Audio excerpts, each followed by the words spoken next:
Welcome to Issues That Matter. I'm Cynthia Pooler. I have a distinguished panel with me, my friend Scott Ritter, Diane Sare, and Elena OELKE. And Elena ran for Congress in Michigan, right? Yes. And Elena is originally from the Ukraine. So I'd like Elena to start off and discuss the Ukraine and what she knows and what she thinks about President Zelensky. Where to begin, Miss Cynthia? Wherever you want. Zelensky definitely is a character. He has been, I don't want to say undiscovered by American public because of the certain image that has been projected of him. He is a shrewd businessman. He definitely had successful careers as an entertainer.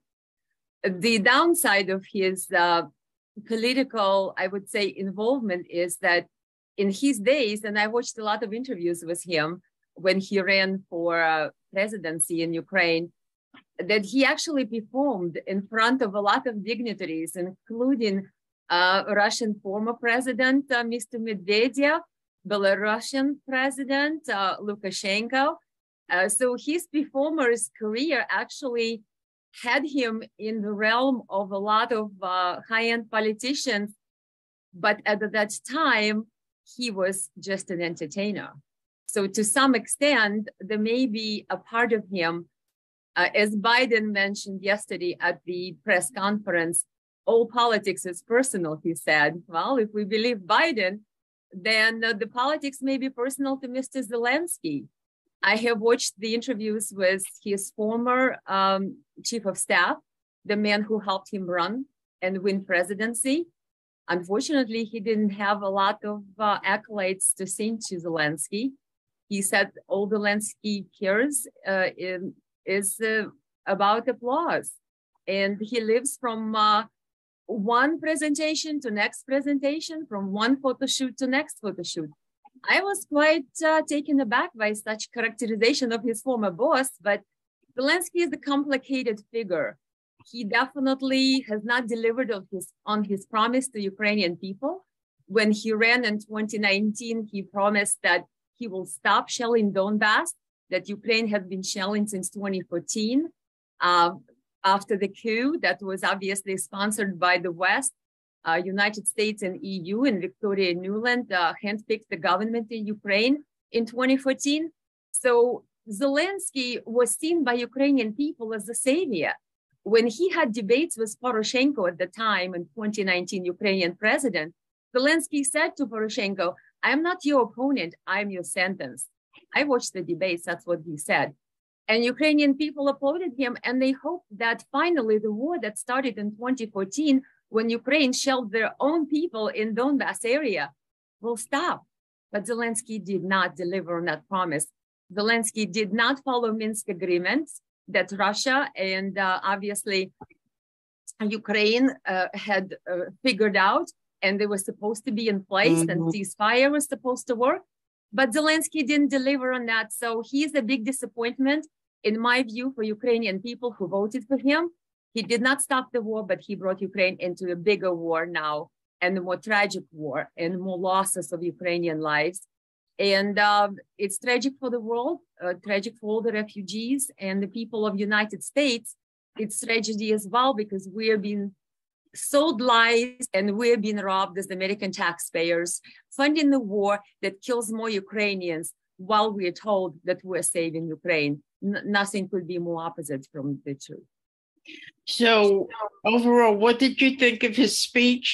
And what did you think of Congress's reaction to the speech? I thought it was absolutely insane that Congress gave a standing ovation and applause.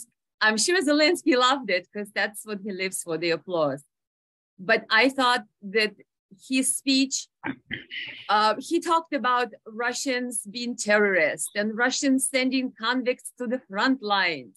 Of course, he didn't mention that he was the one who released all the prisoners and with military experience and sent them to the front line himself. So a lot of things that he said basically were political capital to make sure Congress looks favorably about shelling more American taxpayer money and put it in his pockets to fuel this war machine.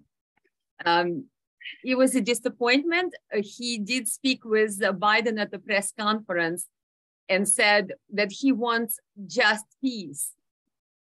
So we don't have peace anymore. It has to be just. And of course, in Ukrainian media, everybody was angry to hear the word peace coming out of Biden's and Zelensky's mouth. I obviously am fluent in Ukrainian and Russian.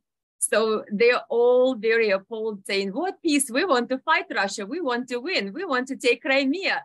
Stop talking about peace, Zelensky and Biden.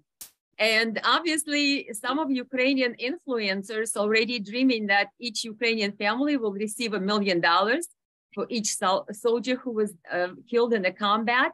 And then they toying with the notion that Russia will pay reparations, but since Russia won't have any money, we'll take their gas and oil and we'll sell it to Europe. So they have it all figured out. And that's why the Ukrainian influencers and the personalities that people listen to in Ukraine are thinking that why Zelensky came to United States to basically prepare capitulation of Russia. That's how it's been presented to Ukrainian people.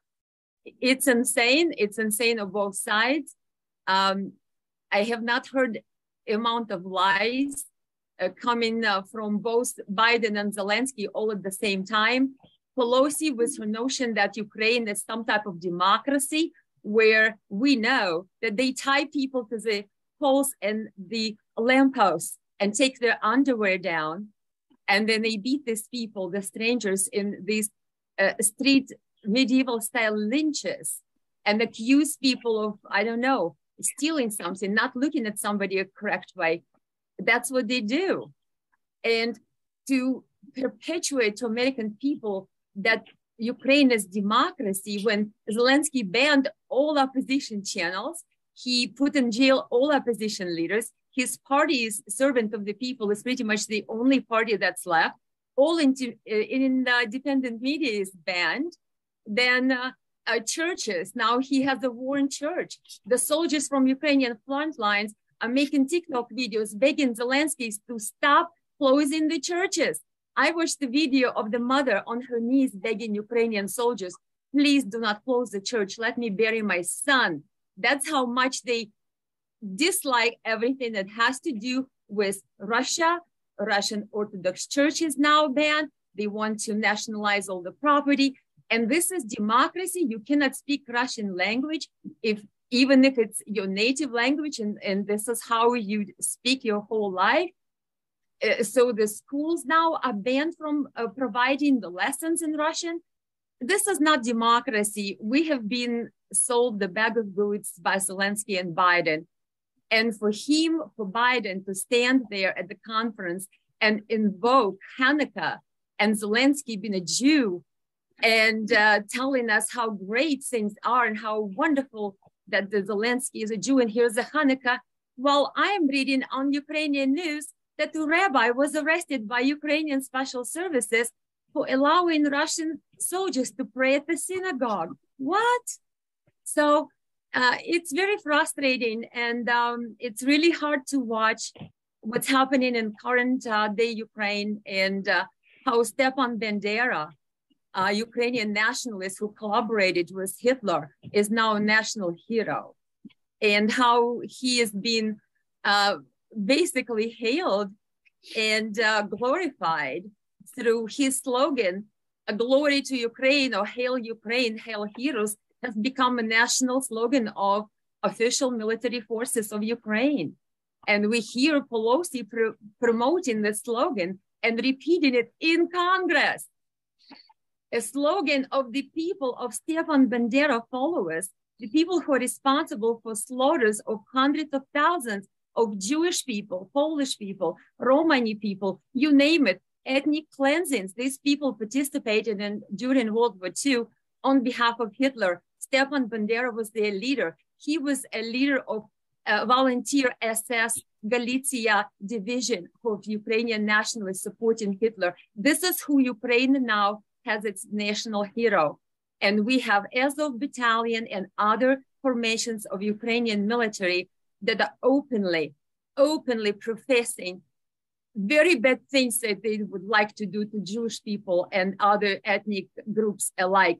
And we have Biden lying to us and telling us that Ukraine is this beautiful place for Jews, beautiful place for all the people, and how democratic that country is. Therefore, we need to keep shelling more US taxpayer dollars, and let's give another 45 billion. Like the 100 billion is not enough. Let's do another 45 on top of it.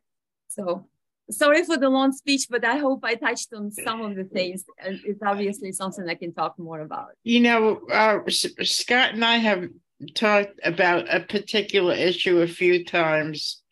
How come people in the United States, particularly in the United States, because that's where we live, how come there's no outcry by the Jewish people? How come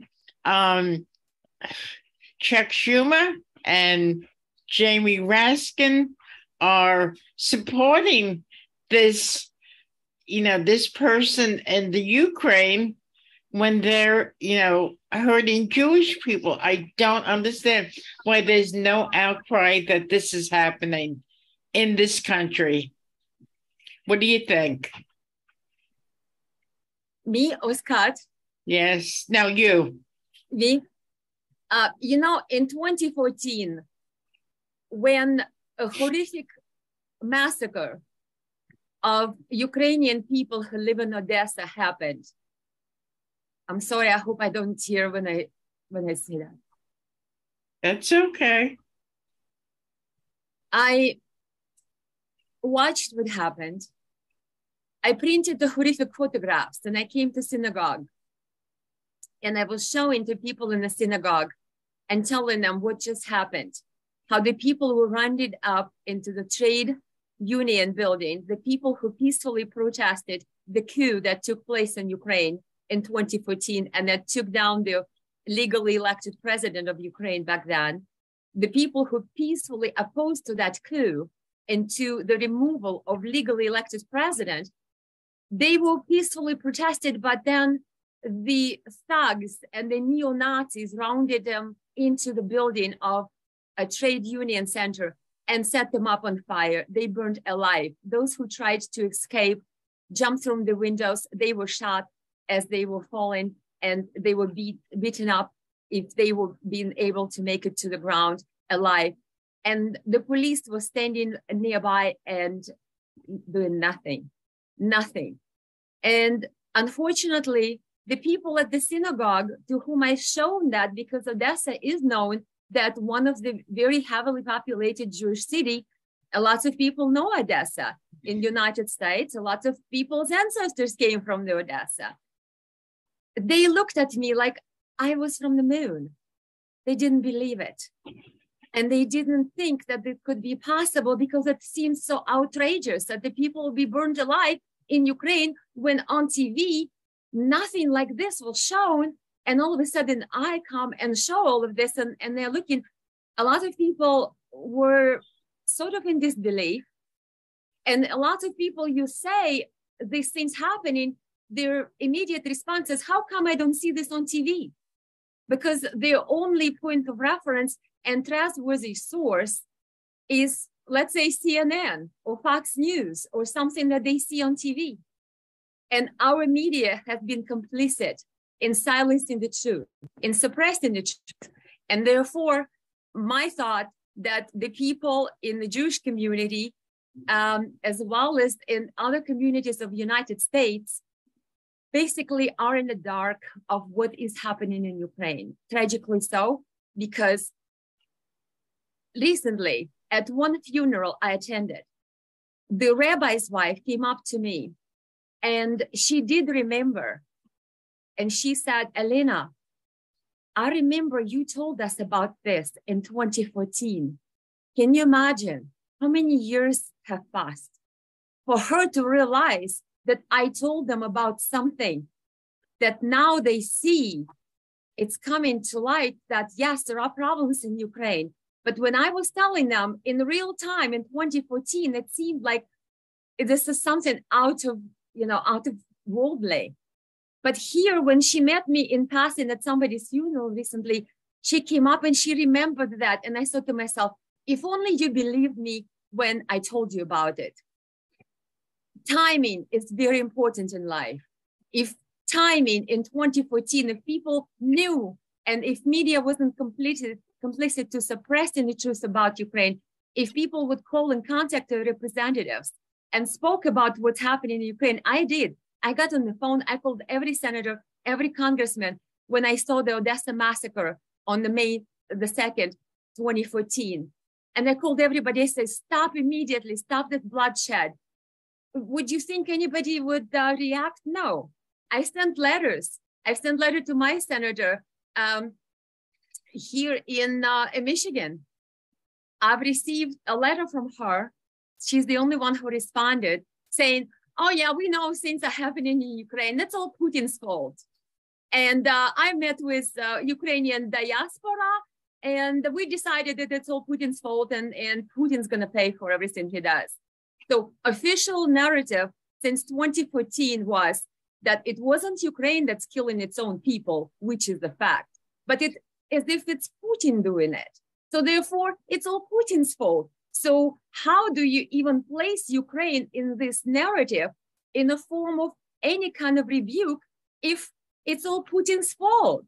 And from senators to media to everyone else, people are just promoting the same lie and the same narrative that hurts Ukrainian people, that hurts American people, because the lies have never saved any lives yet.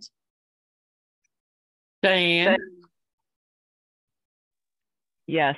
The question is why Americans aren't responding, or what do you want me to say? Just overall, your impression of the speech. And I think, the fact that there isn't much of a, outcry from the Jewish people about this. Sure. I mean, there's certain problems like the Anti-Defamation League running cover for organized crime, which there's an awful lot of in Ukraine. So I guess they feel sympathetic toward them. But there is some, and it's very much suppressed, as we now know from Twitter.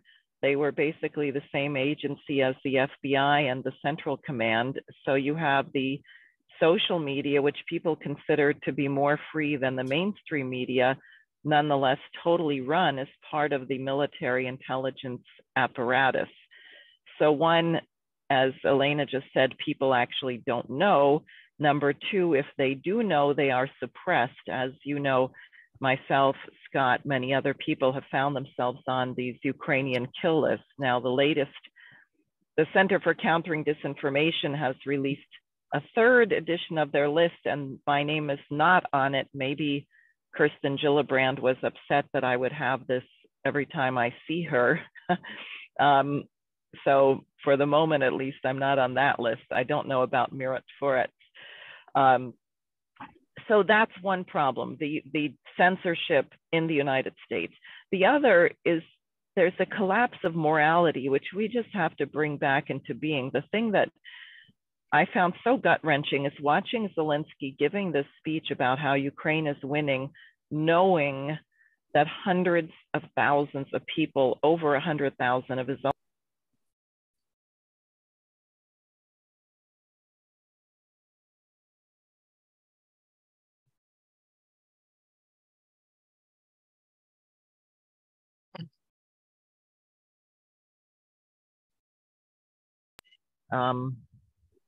hold on a second. Hold on 1 minute. So here he is talking about the victory when people are being slaughtered. They have no electricity, no heat, and he doesn't care. How can that be a head of state? How can that person run a country who has no concern in the least for the well-being of his people? And then the Congress I said on another interview, I was happy that he and Nancy Pelosi kept their clothes on when they were making out in the front of the room. It was a little alarming. But it was like an orgy, and they were all there wanting to be seen for their sponsors and patrons.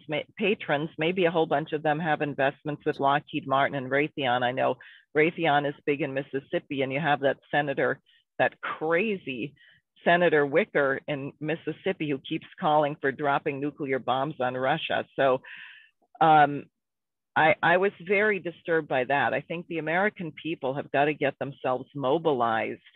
They've got to let the Congress know what they think of this insanity in a much more vocal way. And also, as you probably know, I agree with the Schiller Institute emphasis and Helga Zepp-LaRouche that you had this interesting offer from the Vatican to hold negotiations with no preconditions between Ukraine and Russia. Now, obviously, the problem isn't Ukraine and Russia, it's the US, the UK, and NATO. But what I found particularly interesting was that the Pope apologized for making derogatory comments about the Georgian soldiers. And then Maria Zakharova, the spokeswoman for the Russian Foreign Ministry, said, this is what you need if you're going to negotiate, that people have to be willing to admit when they've made mistakes. So she said, we will put this behind us. Now, Biden has made so many blunders and are discussing Congress. Can they own up to that? If they would just change their policy, I suppose we could let them off without insisting they come out and publicly beat themselves, although they deserve it. But there's got to be a change. And I must say, I found the whole thing very, very disturbing, knowing the human suffering that is a result of this and seeing people carry it on with such nonchalance and ease. Scott? Well, I found the entire Zelensky affair to be a Hollywood movie production. First of all, let's just be frank here. What was this about? This is about a political ploy by the Biden administration to push a $45 billion funding package through a lame duck Congress, knowing that if they waited until a new Congress was seated, there might be some uncomfortable questions asked about accountability, where this money's going, how it's being spent, et cetera.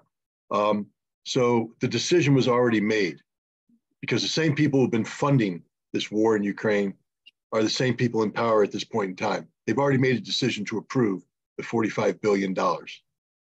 There was no reason for Zelensky to come here, none whatsoever.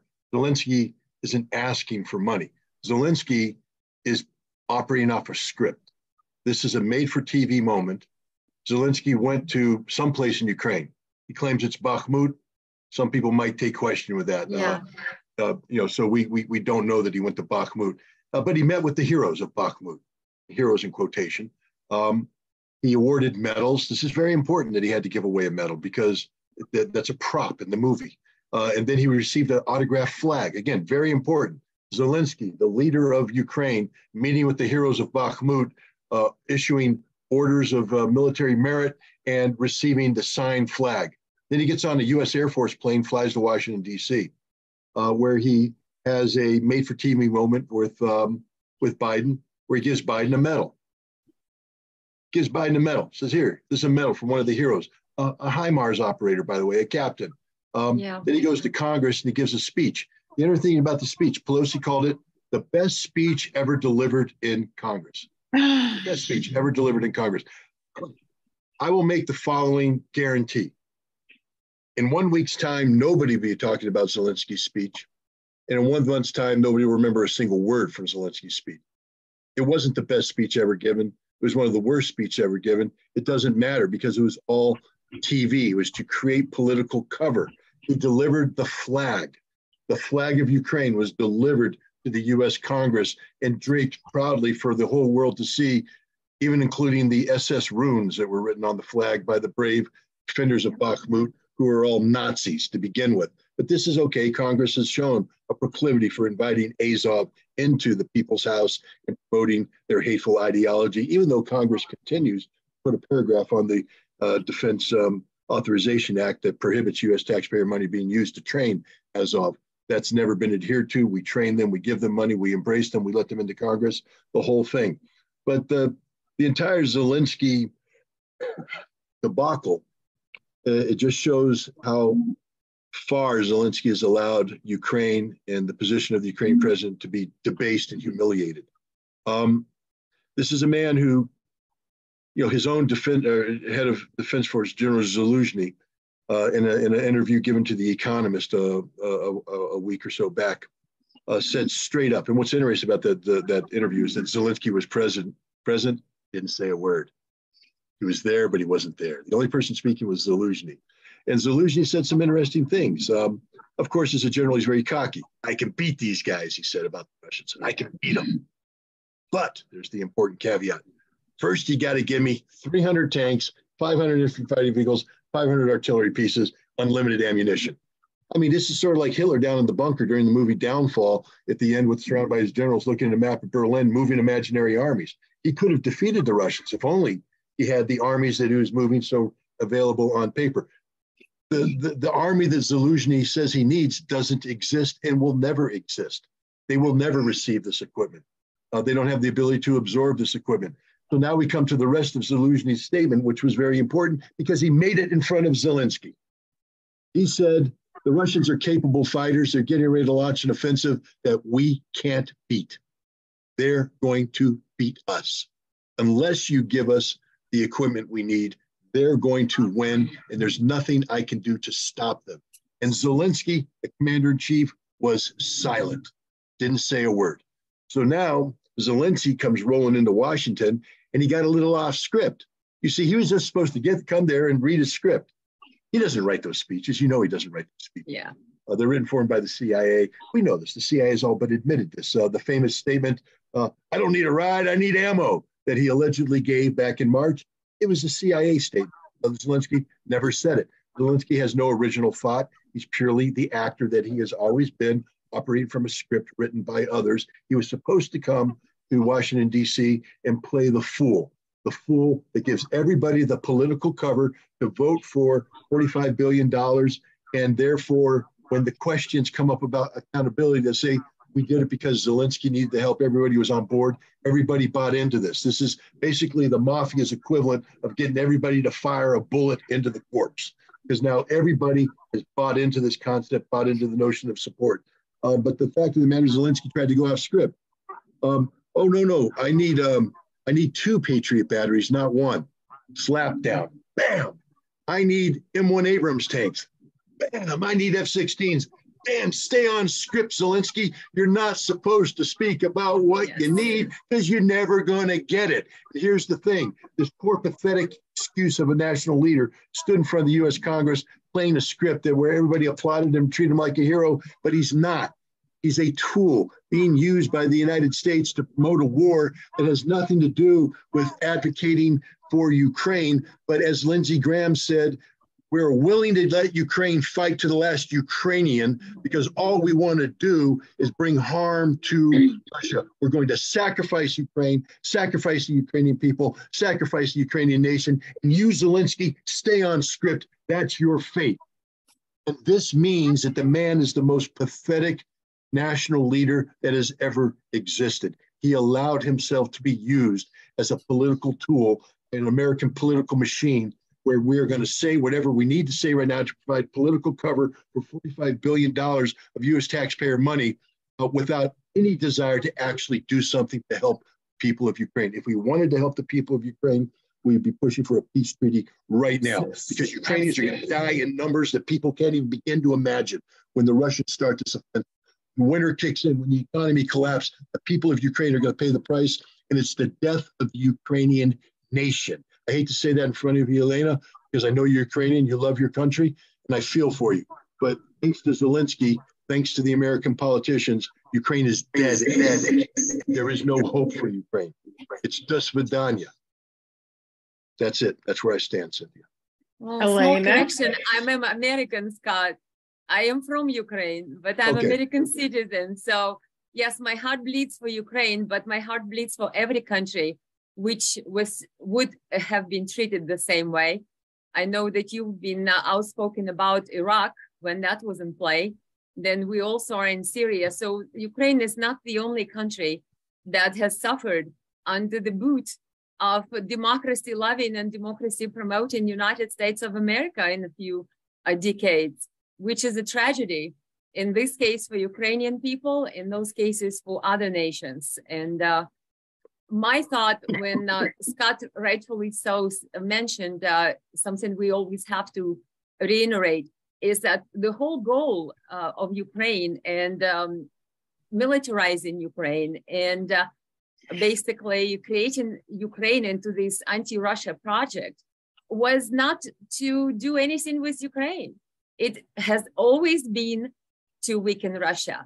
It was always the goal to change regime, weaken Russia, break Ukraine from Russia. And that was the goal of the coup in 2014.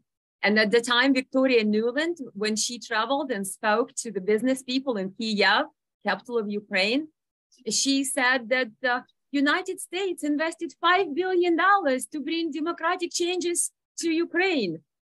You can look it up. Chevron was sponsoring that meeting with Victoria Nuland. The video is on YouTube.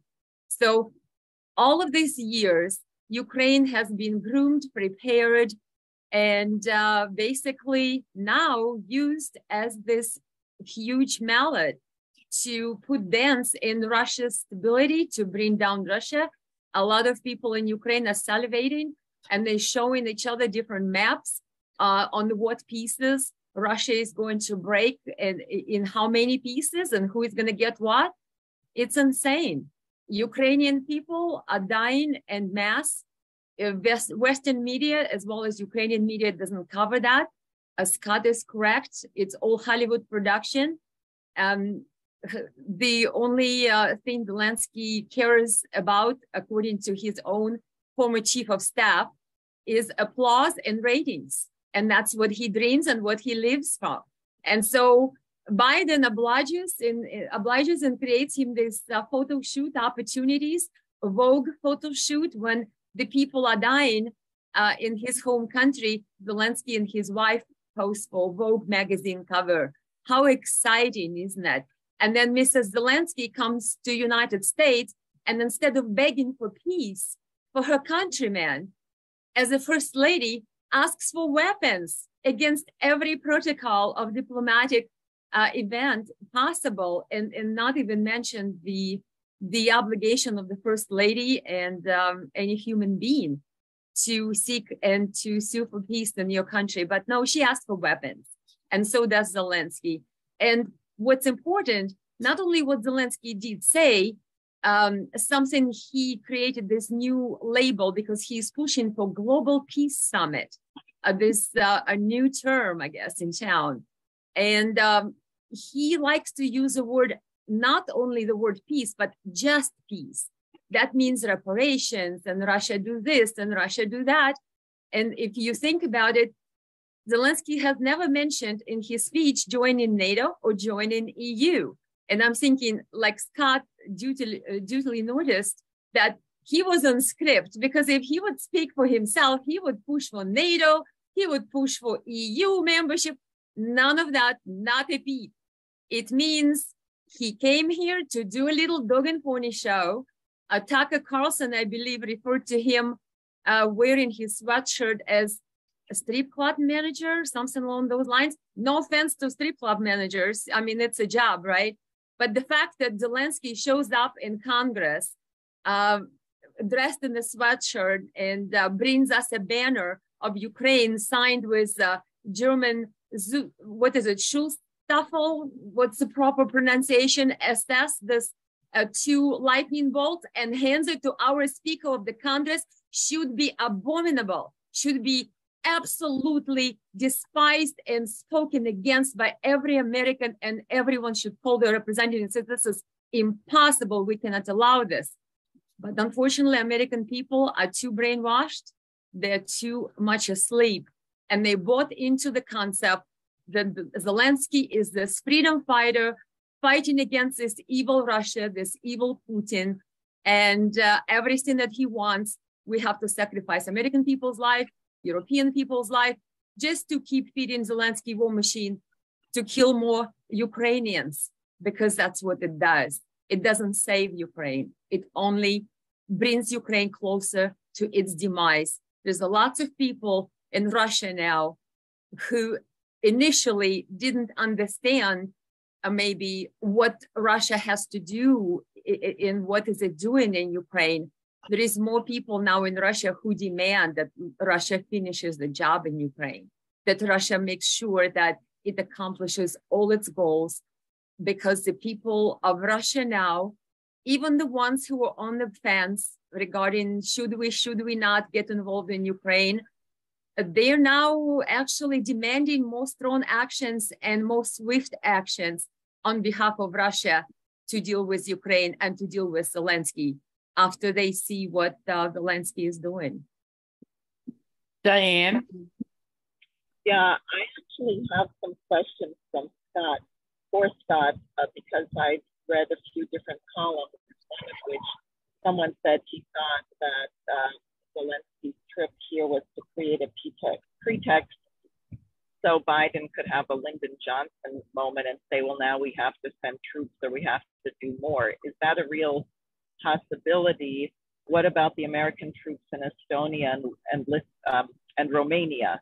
I want to know, Scott, what you think about deepening American involvement. I think that would be very difficult to pull off, but I don't know what your sense of that. Well, what I'll say on that is the numbers don't bode well for America. I mean, if Biden wants a Lyndon Johnson moment, he needs Lyndon Johnson numbers. So if for America to get meaningfully involved in Ukraine, we're talking we're going to need at least 250,000 American soldiers on the ground in Europe, with all the sustainability factors attached to that. So it's not just about bringing in the bodies. It's not just about marrying up the bodies with equipment, but having the fuel, the ammunition, the maintenance, the logistical ability to sustain such a force, in large-scale ground combat operations in Europe, and then more importantly, to have the will of the American people attached to such a movement, because the casualties will be horrific, beyond imagination. We will lose more people in a month than we lost in Vietnam in 10 years. So we're not there yet. First of all, we don't have 250,000 troops to assign to Europe anymore. Our military is greatly diminished in its ability to project power. Yes, we spent 20 years projecting power into Iraq and Afghanistan, different threat matrices involved there. This is about taking on one of the largest, most capable militaries in the world, a military that has 10 months of combat experience under its belt, a military that has learned all of the mistakes that it's made, has adapted to them. The American military still will have its Kasserine Pass moment. We always have this moment when we get involved in major conflict. Kasserine Pass, of course, being a battle in North Africa, 1943, the first time the Americans met the Germans in a meaningful fashion on the battlefield, and we got defeated because we weren't prepared for what we were about to encounter. And I can guarantee you right now, the American military is not prepared for what it would be encountering should it take on the Russians. That doesn't mean that we can't adapt. We can, but we aren't mobilized. Another thing that most Americans aren't picking up right now is the orders given by the Russian leadership to expand the Russian military to 1.5 million people, to bring on more expeditionary forces, more Marine forces, more airborne forces, more heavy artillery forces, to bring Russian defense industry up to speed for perpetual increase in production without disrupting the civilian economy. What I'm saying is that Russia is playing the long game. They are getting ready for the long conflict with the West. Meanwhile, the West is playing games with Zelensky, printing $45 billion, but doing nothing else. Where is our defense production? Where is our effort to bring up our military so it can do the things that some people claim we need to be prepared to do in Europe? We don't have a military capable of fighting and sustaining and prevailing in a large-scale ground conflict against a Russian-type force without going to nuclear. And if we go nuclear, everybody dies, so it doesn't matter to begin with. So I'm not worried. I mean, Biden knows this. I mean, General Miley's told him. 4,700 members of a brigade of the 101st Airborne Division will all die if they go into Ukraine. They are a light infantry force in a heavy mechanized environment of combat. They are a helicopter-borne force that would be flying into one of the most heavily defended airspaces in the world. The American forces we have in the Baltics, they will all die instantly. Not because they're not brave, not because they're not capable, but let's count the artillery pieces they have. 18, 36. So we're going to take 36 pieces of artillery, go up against the Russian equivalent that has 600 to 800 pieces of artillery. Game, set, match, it's all over. Russia wins. Wait a minute, what about the Air Force? Our Air Force has not practiced against anything remotely resembling an integrated air defense system in over 30 years. Well, I guess if you want to say Serbia in 1999. But, we've been bombing Afghanistan and Iraq without fear of any counter. We don't have the tactics. We don't have the skill set.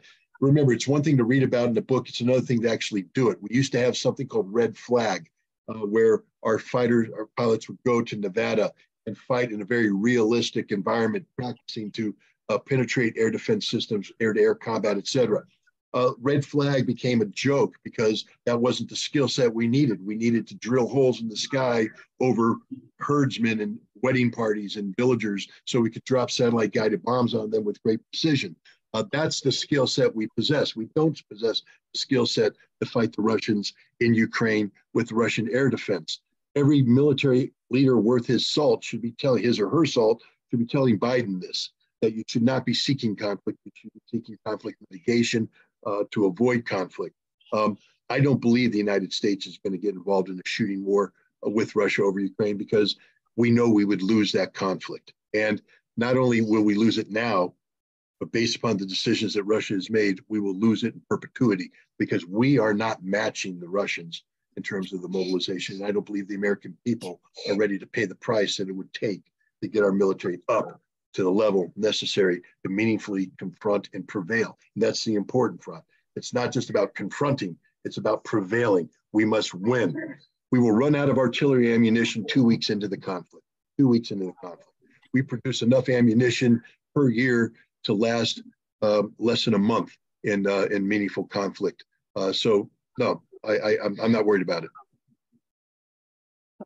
We've talked about a lot of stuff today, so I want to close it. I'm sure people who listen to this, their heads will be spinning. So let's do final thoughts, Elena. Nancy Pelosi likened visit from President of Ukraine, Zelensky, as Churchill, Winston Churchill. Well, my final closing thoughts, he is not Churchill. I have news from Nancy Pelosi. And he is the president who sold his people out, did not deliver on any of his campaign promises, did not deliver on his promise at his inauguration speech in 2019 to stop bombing and shelling Donbass. And he is not seeking peace and leads Ukraine to destruction. And that's a tragedy. So not the Winston Churchill moment here, Zelensky's visit to the United States. Diane. Well, I would, like to urge all Americans to give some long, deep thought about our republic. It is Christmas. It is the time that George Washington surprised the Hessian troops in Trenton by crossing the Delaware. That sacrifice should not have been for nothing. And our nation has lost its identity in any meaningful sense, as you saw by the behavior of the Congress with this visit. And I've been reading George Washington's farewell address, which I would recommend highly to people. Also, I again would say that during this religious time, the fact that there is an offer for mediation from the Vatican, that people of all different faiths should push this, that there is no, this cannot end with the ideology of the West. and that requires a change from the United States. So those are my thoughts. Scott. First of all, I'll second everything that Elena and Diane just said. I think, look, it's Christmas time, so this would be my thought. I'd encourage anybody who listens to this to go watch the Nutcracker Suite. It's the holiday season. It's a wonderful, there's movie variants of it. You can buy records, whatever. Watch it and reflect on the fact that it was written by Tchaikovsky, a Russian. And we live in a day and age where Russian culture is under attack. We are burning Russian books. We are banning Russian language. We are shutting down, canceling Russian culture. Watch something that has been a fundamental, integral part of the American holiday season for time, forever. Since I was a child, the Nutcracker Suite was there. Watch it, appreciate it, and realize that the man who wrote it, you're being told he's your enemy. The people who embrace that culture, we're being told they're our enemy. They're not. The Russian people aren't our enemy. Russian culture is not our enemy. We need to learn to peacefully coexist with these people. And the best way to do that is to open our hearts and our minds to the possibility that the Russians are just as human as we are, want the same things that we want peace, prosperity, they want friendship, and to stop believing at face value anything any one of your elected officials tells you about Russia and the Russian people. Because if we follow their guidance, we'll be at war with Russia before we know it. And that's something that nobody wants. What's in store for you, Elena, in 2023? No comments at this point, just heading in here and watching things unfold. I know Diane doing something, right, Diane? You're doing something. Yes, I declared already against Kirsten Gillibrand because I saw that various people appreciated my campaign against Schumer so greatly that I better not let a minute go by without announcing my next campaign. Excellent. And Scott, give a plug for your book. Read my book. Yes. All I would say about the book, Disarm at the Time of Perestroika, is it's what I've said before. We're in very difficult times with Russia today. And some people say it's the worst it's ever been. And while I'm not going to in any way minimize the state of affairs, I would remind people to reflect on the 1980s when it was this bad, or in some cases worse. And what got us out of the 1980s was disarmament, and in particular the INF Treaty, which was signed in December of 1987. We just had the 35th anniversary of the signing. It began a process of meaningful, real disarmament, eliminating an entire class of nuclear weapons, and in doing so, not only engendering stability in Europe, which has been squandered, but also creating a mechanism of peaceful cooperation between enemy number one, which is what the Soviets called us, and the evil empire, which is what we called them. We created the potential for peace. So it was imperfectly implemented. We've squandered it, but this book provides a template of hope that says there is a path out of this, that if both the United States and Russia can get together and talk seriously about the critical issues of the day, and believe me, as important as everything is, there's nothing more critical than nuclear disarmament, because nuclear weapons are the one thing that can terminate all life on the planet. So this book provides a template of hope, and I would encourage people to read the book and hopefully learn something. And they can get it where? You can get it from claritypress.com. You can get it from Amazon. You can get it from Barnes and Nobles. But so far, you can't get it at any local bookstore. But hopefully, Diane, Cynthia, we're working on changing that, right? Right, we are. So this has been a very remarkable conversation. For everybody that's listening to this, please like and subscribe to my YouTube channel, and please subscribe and please pass it on to a friend or a relative, because this is really important information. So Scott, Diane, and Elena, you have a wonderful holiday season, and I'm sure we'll be talking again. And thank you, everybody, for listening. Have a great day. Thank you.